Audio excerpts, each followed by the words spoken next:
Hello aspirants, welcome to my channel. দেখো, আজকে আর একটা ইম্পর্টেন্ট টপিক নিয়ে এলাম। ডাব্লিউবিসিএস 2023 হিস্ট্রি অপশনাল সিরিজ করাচ্ছে এখন। তোমাদের অনেকেরই কোয়ারি থাকে কি আনসার লিখবো কিভাবে। দেখো, যেভাবে করাচ্ছি সেভাবেই করো। আর একটা কাজ করবে, সব থেকে প্রথম যেভাবে করাচ্ছি খাতা নাও, একটা ভালো খাতা করো অপশনালের। ইয়ার বাই ইয়ার সুন্দরভাবে যেভাবে আমি লেখাচ্ছি সেরকমভাবে লিখতে শুরু করো। পড়ার পরে যদি তোমার মনে হয় যে আমি এখানে কিছু অন্য কিছু আনতে পারি বা একটা পয়েন্টকে আমি সুন্দরভাবে বা ইউনিক ওয়েতে লিখবো, সেটা তোমার ইচ্ছা। তুমি তো এই নোটটাও লিখো, ব্রিলিয়েন্ট নোট এটা। যদি তোমার মনে হয় কিছু চেঞ্জেস নিয়ে আসবে আনতে পারো, তবে আলটিমেট নোটস অ্যাপ মানে কি বলা যাবে, মানে থিম অনেকটা একই থাকে।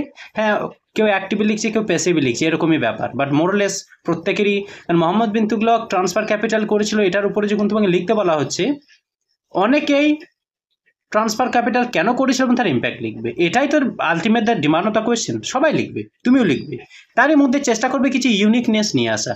ঠিক আছে, দেখো, অ্যাজ আই প্রমিসড কি আমি প্রিভিয়াস ইয়ারের কোয়েশ্চেন করাবো। হিস্ট্রি অপশনালে দ্য বেস্ট ওয়ে অ্যাপ্রোচের জন্য হবে প্রিভিয়াস ইয়ারের কোয়েশ্চেনগুলোকে মন দিয়ে করা। তোমরা জানবে হিস্ট্রি কোয়েশ্চেন কিন্তু প্রতি বছর রিপিট হয়, আর আমি সামনের দিনে চেষ্টা করব, আমি দেখাবো কোয়েশ্চেন নিয়ে। ঠিক আছে, যে আদৌ রিপিট কোন ইয়ারে এসছে, কোন কোয়েশ্চেনে কত বছর এসছে, আমি সব বলে দেবো। ঠিক আছে, don't need to worry, keep in touch.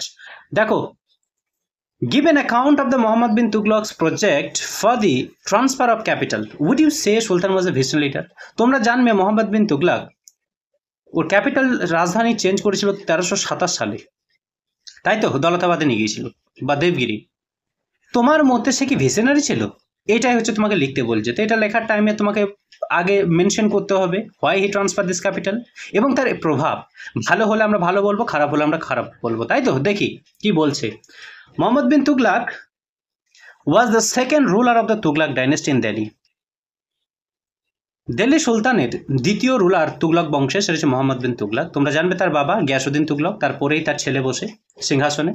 He succeeded him and he is considered one of the most fascinating and controversial figure in the Indian history. মনে রাখবে, এই যে মোহাম্মদ বিন তুগলক এ কিন্তু খুব অদ্ভুত এবং অনেকটাই কন্ট্রোভার্সিয়াল ফিগার আমাদের ইতিহাসে, তাই না?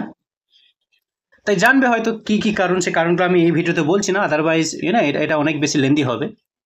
হ্যাঁ, বা দিল্লি সুলতানের রিস্ট ইজ জেনে ডিউরিং হিজ রেইন। এটা ঠিক যে খুবই কন্ট্রোভার্সিয়াল ফিগার বা একটু উল্টোপাল্টা রুলার বটে, বাট এটাও ঠিক, দিস ইজ অলসো ট্রু কি জেনিতে পৌঁছায় কিন্তু দিল্লি সুলতানকে মোহাম্মদ বিন তুগলকের টাইমে।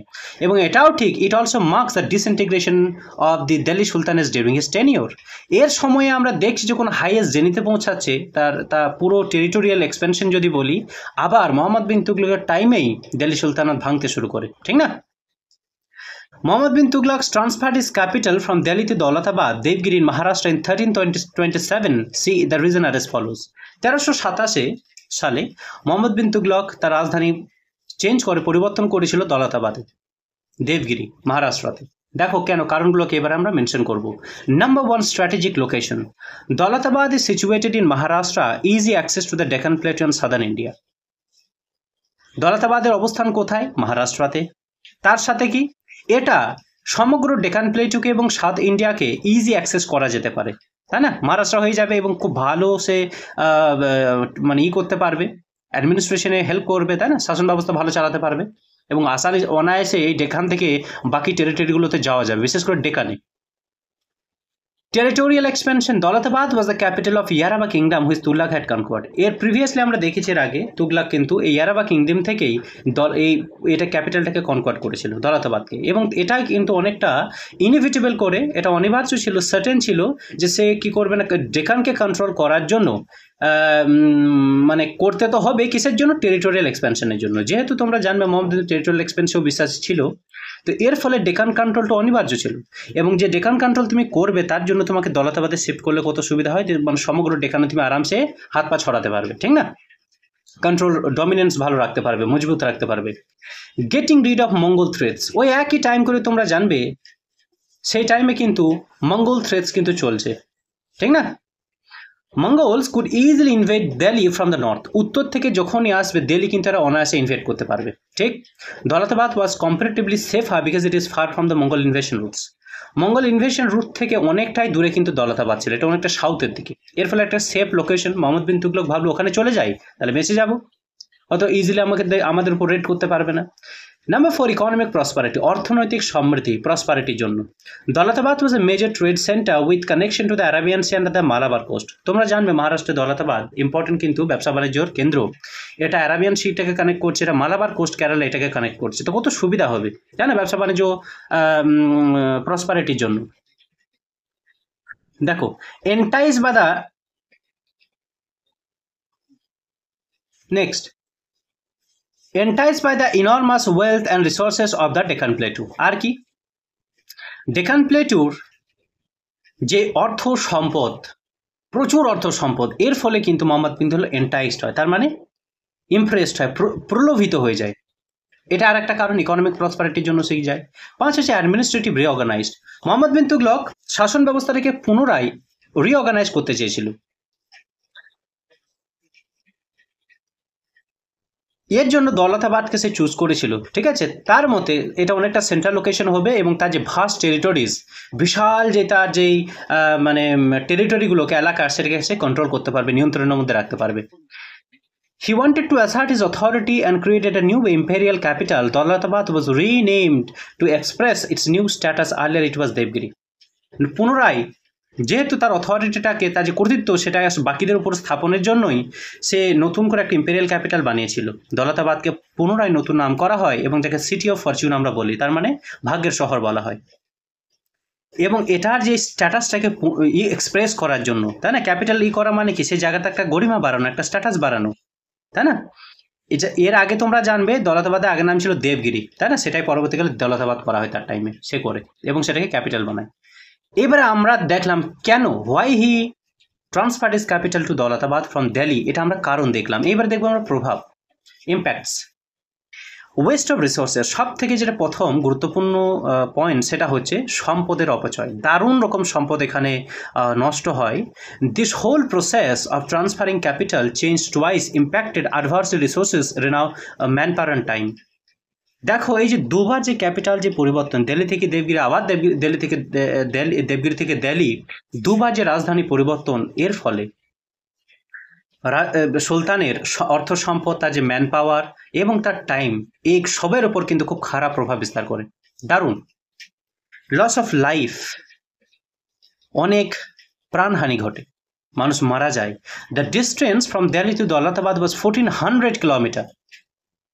Many people died while changing the location due to harsh weather, inadequate food and water and so on. Daulatabad থেকে দিল্লি যে দূরত্ব প্রায় 1400 কিলোমিটার, অনেক মানুষ এখানে মারা যায়, তার কারণ এখানকার হার্শ ওয়েদারের জন্য।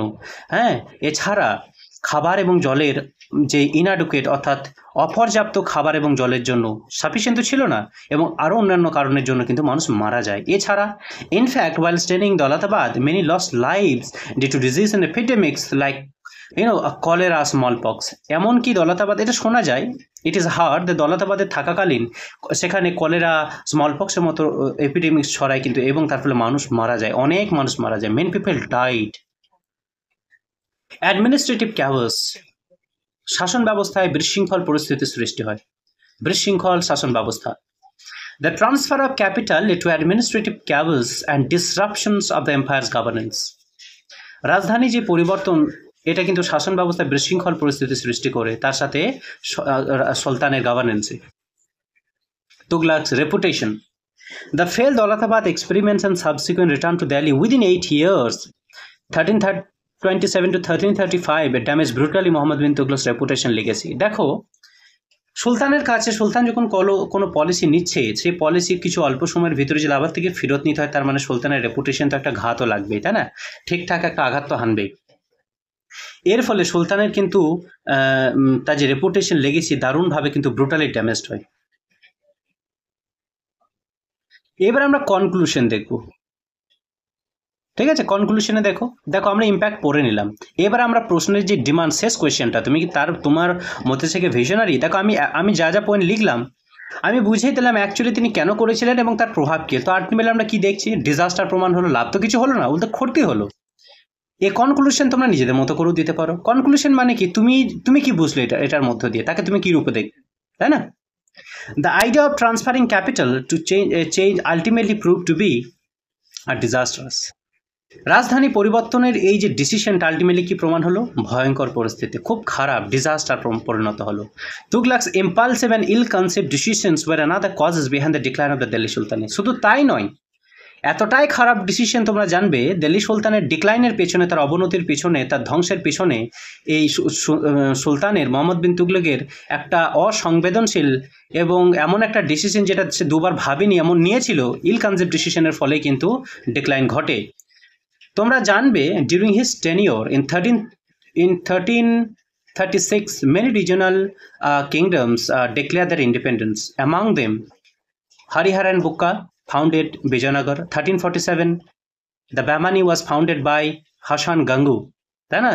দে ডিক্লেয়ার দের ইন্ডিপেন্ডেন্স। এরা রিজিওনাল পাওয়ার, এরা প্রত্যেকে কোথাও যেন নিজেদেরকে স্বাধীন হিসেবে ঘোষিত করে এই মোহাম্মদ বিন তুগলকের টাইমে। কেন?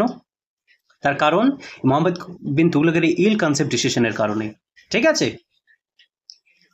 এবং it marks the disintegration of the sultans empire. সুলতানের যে এম্পায়ার সেটা কিন্তু ডিসইন্টিগ্রেশন হতে শুরু করে, ভাঙতে শুরু করে এই টাইমের পর্যায় থেকে। এই জন্য আমি আগে বললাম এটা ঠিক যে মোহাম্মদ বিন তুগলকের টাইমেই জেনিতে পৌঁছায়, অথচ তার টাইমে কিন্তু ডিসইন্টিগ্রেশন শুরু হয়, ঠিক আছে? That's why Mohammad bin Tughlaq was not a visionary leader. আমরা মোহাম্মদ বিন তুগলক কখনো আমরা ভিশনারি লিডার বলবো না, সে একটা পাগল রাজা। বা পাগল রাজা না বলে তুমি বলতে পারো সে এমন একটা রাজা যে ডিসিশন নেওয়ার আগে 2-3 বার ভাবেনি, তার ফলে কিন্তু এই ধরনের ঘা তাকে পেতে হলো, বা এই ধরনের তার ক্ষতি হলো, সমগ্র ক্ষতি, সুলতানের ক্ষতি বলে নয়, পুরো এম্পায়ারের ক্ষতি।